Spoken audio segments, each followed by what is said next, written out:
Assalamualaikum warahmatullahi wabarakatuh. Innal hamdalillah nahmaduhu wa nasta'inuhu wa nastaghfiruh wa natubu ilaihi wa asyhadu an la ilaha illallah wahdahu la syarika lah wa anna Muhammadan abduhu wa rasuluh sallallahu alaihi wasallam tasliman katsira. Amma ba'd. Anak-anak semuanya yang Bapak sayangi, semoga Allah Subhanahu wa taala senantiasa menjaga kalian semua bersama keluarga di rumah, dan Allah Subhanahu wa taala senantiasa memberikan kesabaran kepada kita semuanya. Pada kesempatan pagi hari ini, insyaallah taala kita akan lanjutkan belajar kita, yakni tentang akidah. Satu tema yang akan kita bahas pada kesempatan ini adalah tentang kalimat thayyibah. Kalimat thayyibah. Kalimat thayyibah, ucapan yang baik. Pada kesempatan ini kita akan mempelajari beberapa kalimat thayyibah, beberapa ucapan yang baik, yakni yang pertama adalah subhanallah, yang kedua masya Allah.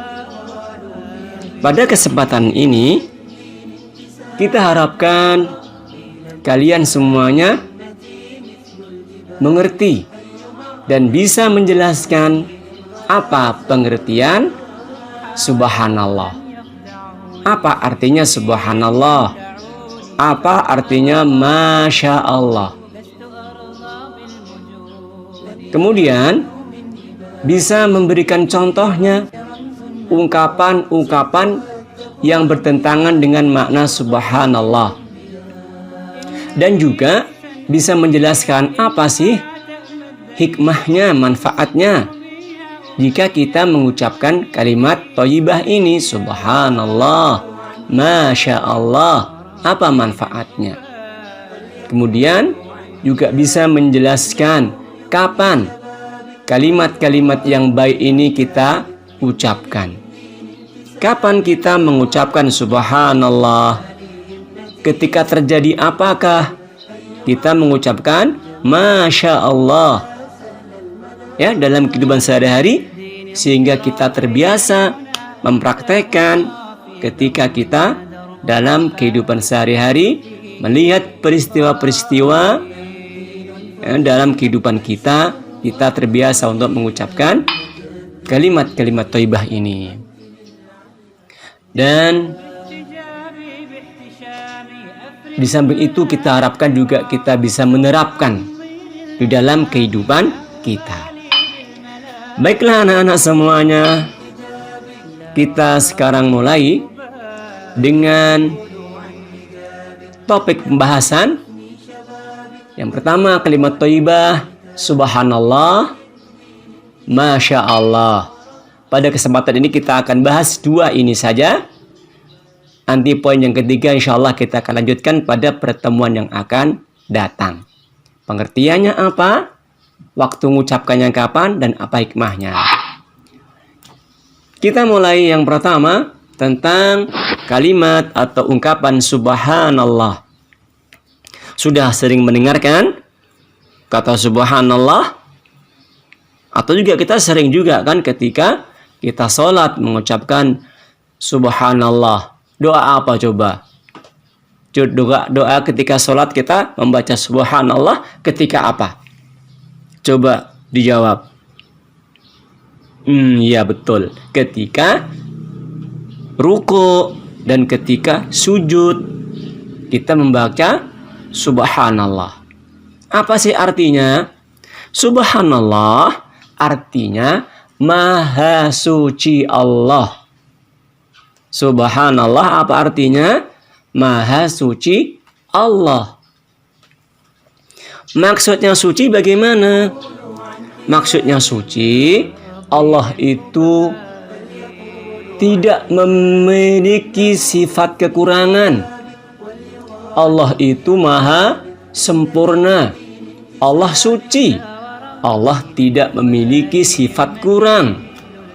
Bahkan Allah memiliki kesempurnaan. Sifatnya sangat sempurna sebagaimana namanya. Jadi Allah itu maha apa? Maha sempurna. Allah maha sempurna. Misalnya bagaimana? Misalnya Allah itu maha pengasih. Berarti Allah itu sangat sempurna ketika memberikan kepada manusia, kepada makhluknya. Coba kita lihat. Kita diberikan oleh Allah. Allah maha pengasih. Memberi apa? Coba kita lihat. Kita rasakan, kita renungkan. Allah menghidupkan kita.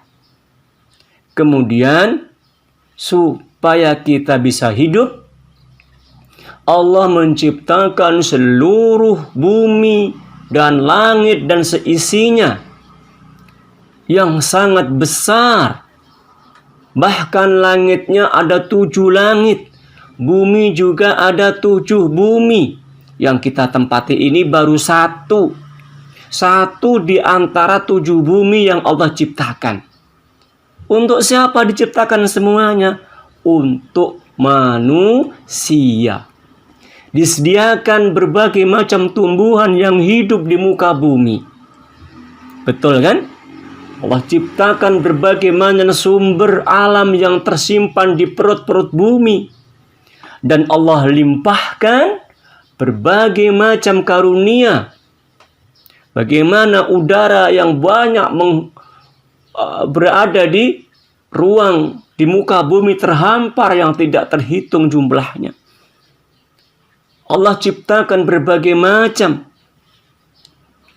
jenis-jenis hewan. Ada hewan yang bisa berjalan dengan kakinya. Ada binatang yang jalan dengan perutnya. Ada binatang yang di dalam tanah. Ada yang di permukaan bumi. Dan bahkan ada yang hinggap di pohon-pohon di udara. Betapa banyak hewan yang kecil, yang tidak terlihat, yang besar, yang bisa dipakai untuk dinaiki sebagai tunggangan, sebagai kendaraan. Ada yang bisa diambil dagingnya, ada yang bisa ambil tulangnya, ada diambil kulitnya, diperah susunya, diambil telurnya, dan sebagainya. Coba kita bayangkan betapa banyaknya, kita tidak bisa menghitung pemberian Allah Subhanahu wa Ta'ala. Kenapa? Allah Maha Pengasih. Semuanya untuk kelangsungan hidup manusia. Allah menciptakan kita, Allah menjamin rezeki kita. Tidak ada satu pun melata di muka bumi kecuali Allah akan tanggung rezekinya. Nah, coba bayangin. Begitu besarnya pemberian Allah. Allah Maha Pengasih. Ya, tidak punya kekurangan sama sekali. Kesempurnaan Allah. Kemudian Allah Maha Esa. Allah itu satu. Tidak hanya jumlahnya yang satu. Tetapi sifat-sifat Allah itu hanya Allah yang memiliki. Sifat-sifat Allah tidak dimiliki oleh makhluknya. Tidak sama dengan makhluknya. Maha Esa, tunggal, satu. Tidak ada yang bisa menyerupai Allah Subhanahu wa Ta'ala. Allah berfirman, "Laisa kamitslihi syai'un." Tidak ada sesuatu pun dari makhluk Allah yang menyerupai Allah Subhanahu wa Ta'ala. Barang siapa yang dia mengatakan bahwasanya Allah serupa dengan makhluknya atau menyerupakan sifat Allah dengan makhluknya, maka dia tidak mensucikan Allah, karena Allah Maha Suci. Ya, Allah Maha Suci, tidak sama dengan makhluknya. Kemudian misalnya Allah Maha Pemberi rezeki, maka seluruh makhluk yang di muka bumi, yang di dalam bumi, yang berterbangan di udara, semua ditanggung rezekinya oleh Allah. Ya, bahkan cicak-cicak, coba kita lihat. Cicak-cicak yang ada di rumah-rumah kita. Coba lihat, di dinding-dinding itu mana ada makanan? Kita tidak melihat. Tetapi Allah tanggung, cicak-cicak itu ada rezekinya. Allah berikan rezeki kepadanya dengan caranya Allah. Misalnya Allah terbangkan seekor capung misalnya. Atau yang binatang kecil yang lainnya. Kemudian Allah hinggapkan di rumah-rumah cicak atau serangga, kemudian ditangkap oleh cicak itu dimakan. Ini siapa yang memberikan? Maka Allah Subhanahu wa ta'ala menanggung rezekinya. Kemudian Allah Maha Kuasa. Artinya kekuasaan Allah sempurna. Seluruh langit dan bumi, seluruh antariksa dan seluruh langit, semuanya penguasanya siapa? Allah Subhanahu wa ta'ala. Sempurna, tidak ada satupun yang bisa atau yang menandingi atau yang menyamai kekuasaan Allah. Kemudian Allah menghidupkan dan mematikan. Ya, Allah yang menghidupkan, Allah yang juga mematikan. Maka semuanya adalah menunjukkan Allah itu sempurna. Nah, coba kita lihat tentang subhanallah, tentang adakah orang-orang yang mereka tidak mensucikan Allah? Ada. Ada orang-orang yang mereka tidak mensucikan Allah. Di mana mereka mengatakan bahwasanya Allah itu memiliki sifat seperti manusia, lemah. Contohnya siapa? Kita lihat di sini Allah berfirman di dalam surah Yunus ayat 68. Allah berfirman, qalut takhadallahu walada subhanahu wal ghaniyyu lahu ma fis samawati wa ma fil ard in indakum min sultanin biha taquluna 'alallahi ma la ta'lamun. Mereka siapa? Orang-orang Yahudi dan Nasrani. Orang-orang Yahudi dan Nasrani mereka berkata, ittakhadallahu walada, Allah itu mempunyai anak. Maka Allah berfirman, subhanallah, maha suci Allah. Allah membantah, tidak membenarkan perkataan mereka. Di mana mereka mengatakan Allah itu punya anak. Anak-anak, coba kita lihat ayat ini. Mereka mengatakan, siapa? Orang Nasrani, orang Yahudi mengatakan Allah itu punya anak. Berarti Allah itu kalau dikatakan Allah punya anak, Allah lemah tidak? Lemah. Karena apa? Sifat punya anak itu sifatnya lemah. Manusia butuh anak, maka Allah berikan anak. Kalau Allah tidak lemah, Allah maha kuat, maha kuasa, bahkan seluruh langit dan bumi punya Allah, maka Allah tidak butuh anak dan Allah tidak memiliki anak. Di dalam surah Al-Ikhlas, lam yalid wa lam yulad, tidak beranak, tidak melahirkan anak dan tidak diperanakkan. Tapi orang Yahudi, orang Nasrani mereka mengatakan apa? Allah punya anak. Maka ucapan mereka ini, ya, ucapan ini mereka menganggap Allah itu lemah, Allah itu kurang. Ya, kenapa? Karena punya anak itu sifat yang kurang, lemah, tidak kuat. Kemudian orang Yahudi mereka mengatakan Allah itu punya anak namanya Uzair. Di surah Al-Quran At-Taubah ayat 30, wa qalatil yahudu Uzair binullah wa qalatil nasara al-masih bin Allah. Orang Yahudi mereka mengatakan Uzair itu putra Allah. Dan orang Nasrani mengatakan Al-Masih itu putra Allah. Al-Masih itu siapa maksudnya? Yakni Nabi Isa. Menurut orang-orang Nasrani, Nabi Isa itu anaknya Allah. Kemudian orang Yahudi mengatakan Uzair Uzair itu yang mereka sembah, yang disembah oleh orang-orang Yahudi. Mereka mengatakan Uzair itu putranya Allah. Berarti mereka mengatakan bahwa Allah itu punya sifat kurang, tidak sempurna. Ya, subhanallah. Tidak demikian ya. Allah maha sempurna, maha suci dari yang mereka katakan. Itu makna subhanallah, mensucikan Allah dari sifat kurang. Ya, dari sifat kurang. Kemudian kata subhanallah ini kapan diucapkan? Kata subhanallah kita ucapkan ketika seseorang kita menyaksikan atau mendengarkan sesuatu yang tidak sesuai dengan keagungan Allah Subhanahu wa ta'ala. Jadi seseorang kita ketika melihat sesuatu yang kurang, yang jelek, sesuatu yang kurang bagus, maka kita mengucapkan apa? Subhanallah, Maha Suci Allah. Maksudnya apa? Maksudnya Allah tidak seperti yang kita lihat. Allah tidak punya kekurangan seperti yang kita lihat. Allah suci dari apa? Kejelekan-kejelekan yang kita lihat. Contohnya misalnya, ini gambar apa? Ya, ada gambar rumah yang rusak. Rusak itu adalah sifat jelek atau baik? Jelek. Kerusakan itu sifat yang kurang. Nah, kita katakan apa? Subhanallah, Allah tidak punya sifat jelek seperti itu. Misalnya kita lihat lagi, apa ini? Gambar apa ini? Ini gambar sampah yang kotor. Ya, kotor.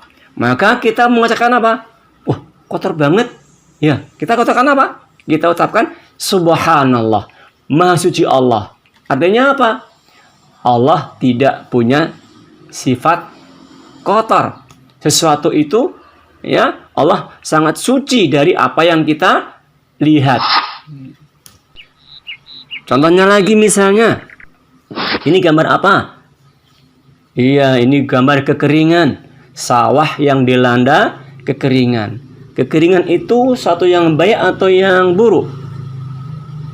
Satu yang buruk. Sesuatu nggak disukai oleh para petani kita. Bapak-bapak tani tidak suka dengan kekeringan yang melanda sawah. Maka kita ucapkan Subhanallah, Maha Suci Allah. Suci dari apa? Suci dari kekurangan seperti yang kita lihat. Misalnya kita melihat lagi apa ini? Ini adalah tanah yang pecah karena gempa. Karena gempa. Kerusakan tanah yang bongkah ini baik atau buruk? Ya, tentu ini hal yang tidak baik. Maka kita ucapkan apa? Subhanallah, Maha Suci Allah. Ya, Maha Suci Allah. Allah Maha sempurna, tidak punya kekurangan, tidak punya kelemahan, tidak punya kekurangan seperti yang kita lihat ini. Ya, Allah sempurna dan suci. Ya, kita ucapkan Subhanallah. Itu tentang Subhanallah, ya.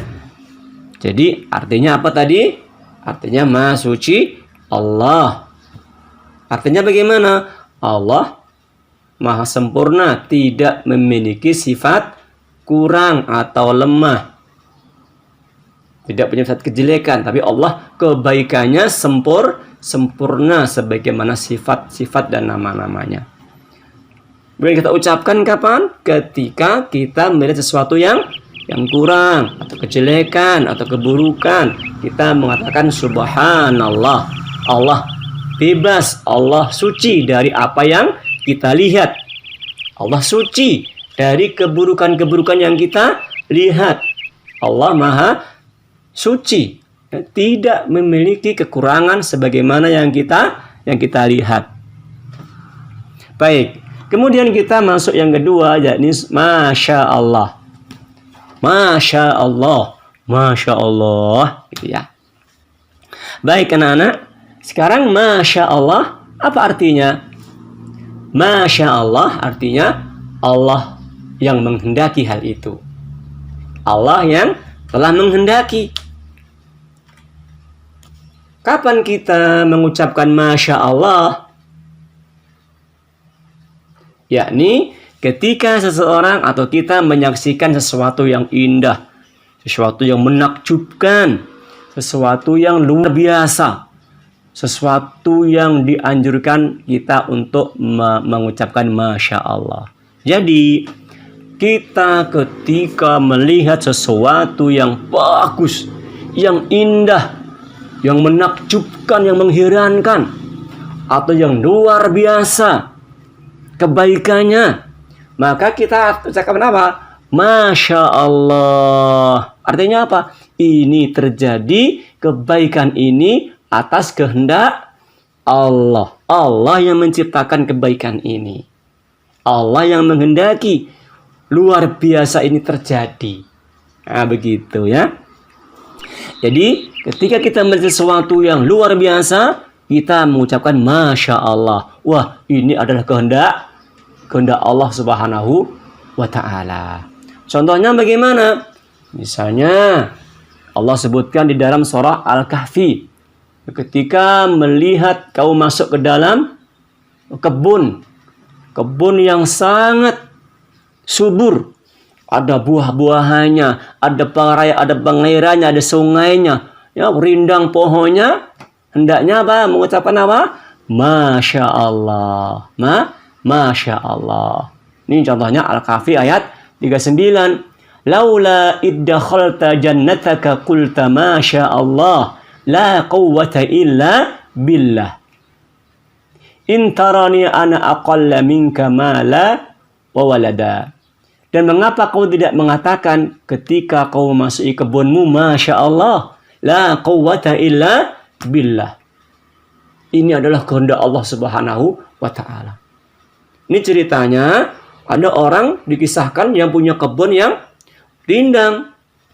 Kebunnya sangat subur.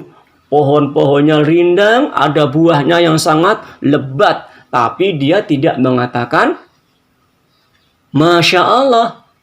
Esoknya ternyata apa? Esoknya ternyata kebunnya itu dilanda musibah. Sehingga semuanya rusak. Ya, semuanya rusak. Kebunnya menjadi rusak. Ya, karena dia tidak mengatakan Masya Allah. Ya, tidak menyandarkan kebaikan ini kepada Allah Subhanahu wa Ta'ala. Kemudian contohnya misalnya ini. Iya, ini gambar apa? Ini pemandangan yang sangat indah sekali. Jadi kita katakan apa kok seperti ini yang bagus?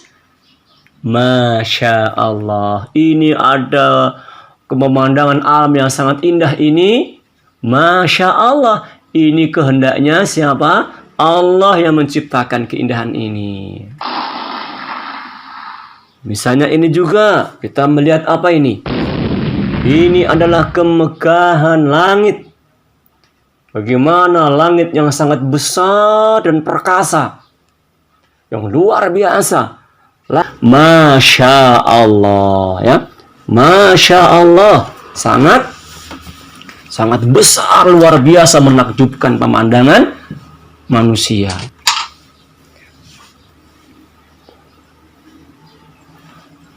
Misalnya ini juga. Ini apa ini gambarnya? Ini pemandangan pelangi. Indah sekali bukan? Luar biasa. Siapa yang menciptakan? Allah. Ini kehendak Allah. Kita katakan Masya Allah.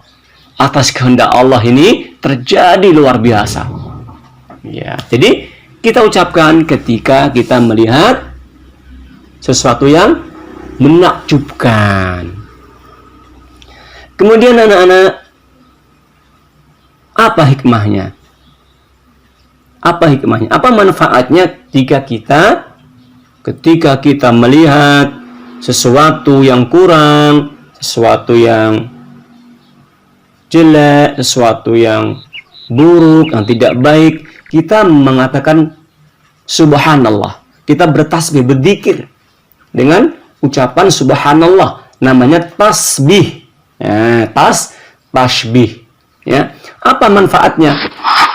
Di antaranya yang disebutkan oleh Allah Subhanahu wa taala, yang pertama bahwa kalimat tasbih ya itu termasuk amalan yang kekal, yang lebih baik dari perhiasan dunia seisinya. Jadi kata Allah Subhanahu wa taala dalam Al-Qur'an, dalam firman-Nya ya, dalam surah Al-Kahfi Allah taala berfirman, al-malu wal banuna zinatul hayatid dunya wal baqiyatus salihatu khairun 'inda rabbika thawaban wa khairun amala. Harta yang banyak, emas, perak, dan berbagai macam harta benda, juga anak-anak adalah perhiasan dunia. Siapa yang tidak suka dengan harta manusia itu? Semuanya suka. Semuanya suka dengan perhiasan dunia, mobil yang mewah, rumah yang megah, emas yang banyak. Semuanya suka. Itu semuanya kehidupan dunia, perhiasan. Dan kata Allah, firman Allah dalam ayat ini apa? Tetapi amalan-amalan yang kekal itu lebih baik di sisi Allah. Jadi ada sesuatu yang lebih baik daripada apa yang kita lihat di dunia ini.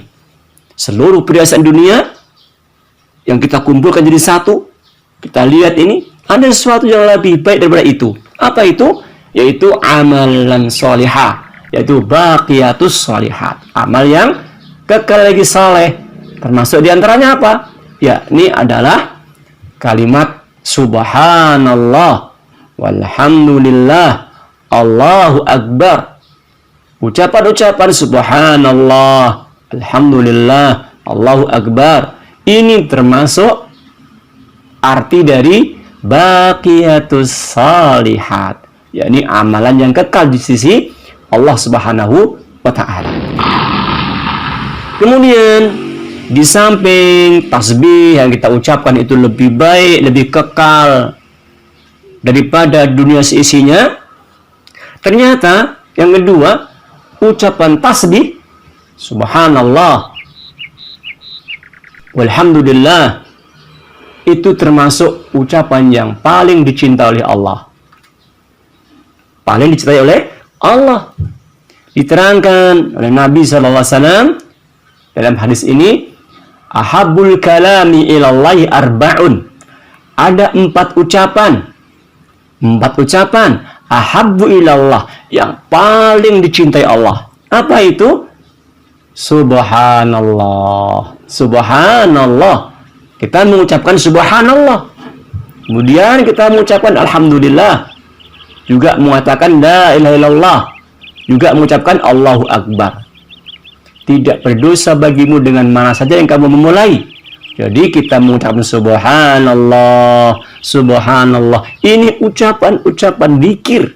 Ingat, ini adalah yang paling dicintai Allah Subhanahu wa taala. Ya, itu. Kemudian yang ketiga, ucapan tasbih sekali akan ditanamkan 1 pohon kurma di surga. Nah, ini Masya Allah, ya Masya Allah, luar biasa. An Jabir radhiyallahu anhu, dari sahabat Nabi namanya Jabir radhiyallahu anhu, Nabi SAW pernah bersabda, man qala subhanallah wa bihamdi gurisat lahu nakhlatun fil jannah. Masya Allah, luar biasa ini ya. Artinya apa anak-anak? Barang siapa yang mengucapkan subhanallah wa bihamdih, subhanallah wa bihamdih, maka ditanamkan untuknya 1 pohon kurma di surga. Ya Masya Allah. Barang siapa mengucapkan subhanallah wa bihamdih sekali saja, sekali dia mengucapkan subhanallah wa bihamdih, maka di surga ditanam 1 pohon kurma. Iya, Masya Allah ya. Masya Allah. luar biasa. Maka dari itu, siapa yang ingin nanti ketika di surga penuh dengan pohon-pohon kurma? Siapa yang ingin nanti di taman rumahnya di surga ingin penuh dengan pohon-pohon kurma yang banyak? Nah, yang ingin sekarang ini anak-anak, saatnya kita menanam ketika di dunia ini. Kenapa? Iya, karena setelah kita mati di kuburan, kemudian kita dibangkitkan Allah di hari kiamat, nanti tidak ada untuk waktu menanam lagi. Waktunya menanam kapan? Sekarang ini, ketika kita hidup di dunia, menanam pohon kurma di surga. Jadi, siapa yang ingin nanti ketika Allah kembalikan kita ke surga, amin, ya, kita mendapati pohon-pohon kurma kita yang banyak. Semakin banyak kita bertasbih, mengucapkan subhanallah, alhamdulillah, wa bihamdi, ya, subhanallah bihamdi di dunia ini, maka nanti di akhirat nanti akan lebat banyak pohon kurma yang diberikan oleh Allah sebanyak kita mengucapkan subhanallah. Nah, kalau kita tidak mengucapkan subhanallah, jarang, ya nanti pohonnya di surga jarang juga, ya. Tapi kalau di dunia kita sering mengucapkan subhanallah bihamdi, sering, maka akan banyak pohon kurma yang tumbuh di kebun-kebun surga kita, ya, di taman surga kita. Maka ini kesempatan untuk kita mengucapkan subhanallah sebaik-baiknya, sebanyak-banyaknya, agar nanti kita mendapatkan di surga kita tanaman yang banyak pohon kurma. Ini yang kita sampaikan, kita bahas pada kesempatan hari ini, ya, semoga bisa dipahami dan bisa kita amalkan dengan sebaik-baiknya.